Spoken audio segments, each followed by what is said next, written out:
जय श्री कृष्ण। राधे तू बड़ भागिनी, कौन तपस्या कीन। राधे तू बड़ भागिनी, कौन तपस्या कीन। तीन लोक तारण तरन, सो तेरे आधीन। मूकं करोति वाचालं, पंगुं लंघयते गिरिं। यत्कृपातमहं वन्दे परमानंद माधवम। तब श्री सुखदेव जी महाराज कहते हैं, श्रीमद् भागवत पुराण में 10 लक्षण हैं। वे लक्षण क्या है? सर्ग, विसर्ग, स्थान, पोषण, उति, मनवंतर, ईशानु कथा, निरोध, मुक्ति और आश्रय। ये 10 लक्षण श्रीमद् भागवत के हैं।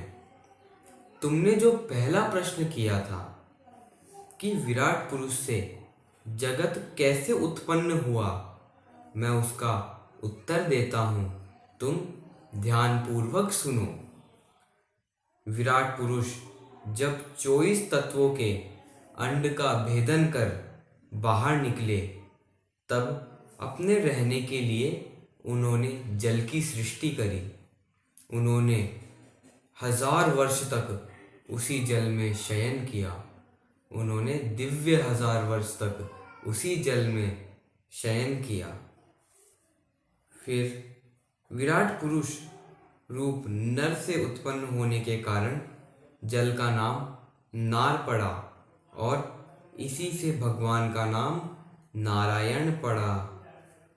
आपो नारा इति प्रोक्ता, आपो वे नर सुन्व है।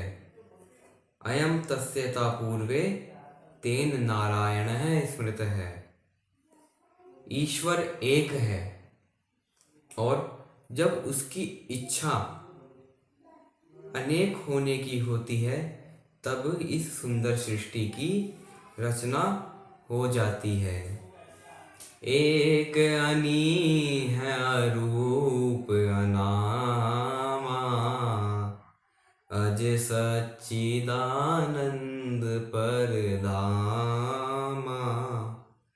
भगवान एक ही हैं, जिनकी कोई इच्छा नहीं, कोई रूप नहीं और कोई नाम नहीं, जो आनंद स्वरूप है और परम धाम है।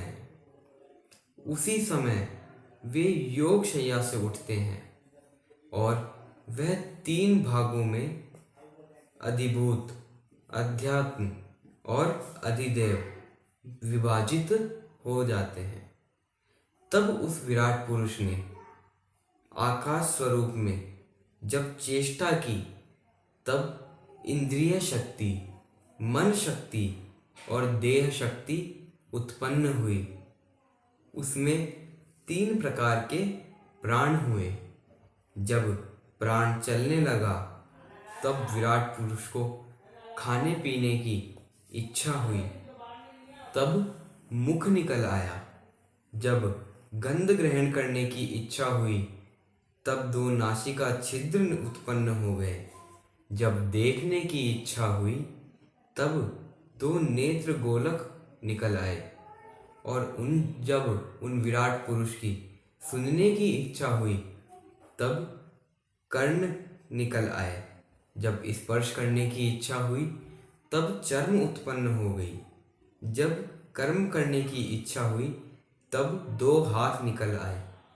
इसी प्रकार जैसे जैसे उस विराट पुरुष की इच्छा हुई, वैसे वैसे उन विराट पुरुष के अंग उत्पन्न होने लगे।